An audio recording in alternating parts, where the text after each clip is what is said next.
And then the other story that always comes up when we're talking Junkyard is another thing I've always thought was really cool is the fact that Axl Rose had so many photos taken wearing a Junkyard T-shirt, and those, I think he did a photo shoot, and there was actually some official promo photos for Geffen Records that went out that have him wearing the Junkyard shirt, and then there was candid shots of him on stage, etc.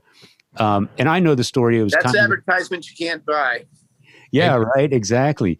And I know that it was, a bit of what I call a happy accident that he ended up wearing the shirt. But I know, he was also a fan of the band. So did you guys, did you guys hang out at all? Or were you like drinking buddies, or were you just kind of respectful of each other as being guys? What happened was we were playing the show, and Axl and Duff and Slash maybe were there, and we happened to, Chris Gates used to do a silk screening, making T-shirts. So we DIY'd it and made a bunch of Junkyard shirts in our living room, and we just had them to throw out, for promotion or whatever. And so that night they came in, we had free T-shirts. Axl got one, and like the next day, I think they had a big photo shoot, and then I think he wore it live once or twice. But yeah, there's a few photos of him with that, and it definitely helped. I saw it in like Hit Parade or magazine or something, him like a solo shot of him standing there. But yeah, I want to make this point right here. And I was talking about this earlier with someone. There's one thing I learned from Mr. Roach and Chris Gates and these guys is in the DIY thing, and the way like the metalheads learned it from the punk rockers, or the metalheads I hung out with learned how to do it from the punks. Use your fucking resources. So David just said, man, that's promotion that you can't pay for. You can't buy that kind of headline. You can't buy that kind of, publicity. You just can't. Yeah. Well, the fact that just happened like automatic, like a magic, just same time and space just happened to be there, and right time, right place. Yeah, and they had a photo shoot the next day, and here's this clean laundry that I just got. Whether I can name one Junkyard song or not, I'm going to put it on. And look, he actually came on stage and did. It's fucking awesome. Not Nice Boys. One of the boys. Rose Tattoo. Oh wow! Yeah, awesome. Fucking great, and that doesn't surprise me one bit. Yeah. It's fucking awesome. I've always thought that was really cool too. And speaking of well-dressed gentlemen, David, your band is famous for the denim jackets and all the patches that cover those jackets. I once described you guys as sort of the denim version of the Ramones. How often do you this one? Yeah, there you go. The other one. Yeah. Well, so that's my question. How many jackets have you been through, or how often do you change out the patches, or give us some sense of the maintenance involved in these jackets, or how many you've lost, how many you've replaced, etc. I had that jacket for 30 years, maybe like 3 or 4 years ago. It was literally disintegrating. So I took all the patches off and I got a new jacket and sewed them all back on again.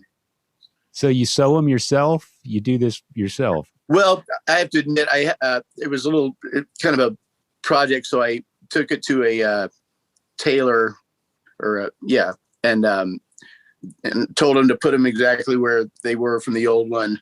And then I've added to them since, because I think my old jacket shrunk because it didn't fit as well 30 years later. That happens. So the one I have now is a little bigger, so it has more space, so I could. Yeah, that happens to everybody, I think. But I wanted to say, in case you didn't catch this, I have a painting that I did in Miss Griffith's art class of these guys hanging on a stoop in New York, and one guy's got a jacket, a jacket vest with a spade on the back, and it says Bronx Spades. I saw that post, and that was totally. I mean, I didn't even think about it when Chris Gates came up with the idea, and we stole that that logo, the spade with the floral wreath thing from a Motorhead flyer. When we first moved to town, Motorhead was playing at the Santa Monica Civic, and we were, trying to figure out a logo or whatever, and we stole it right off of a flyer. I actually got to tell Lemmy that story because Jet Boy used to have parties all the time at their place, and Lemmy would always be there. And so I got the courage to talk to him one night, and I was like, "Yeah, we totally stole your logo from a flyer." And he was like, "Oh, my, fucking good luck to you, man." And then I asked him for a swig of his Jim Beam because he had a bottle of Jim Beam, and he said, "Oh, yeah, fucking." And I took it and I dropped it on his boot, and he was like, "Oh, you fucking cunt." He was a very nice man, though. Yes. So very cool guy. So over the years, you've had different members come in and out of the band, and so going back to the jackets, have you ever had to supply a jacket for the new guy in the band, or do they come into the thing ready, knowing that it's part of the gig? Well, I think they got a back patch or something, and then it was up to them to figure out how to deal with it. Yeah. The reason I ask you about whether or not you sewed the patches on yourself is because I've got a couple jackets that have the patches and stuff, but I have to rely on super glue, man. They either have to be that's a good idea.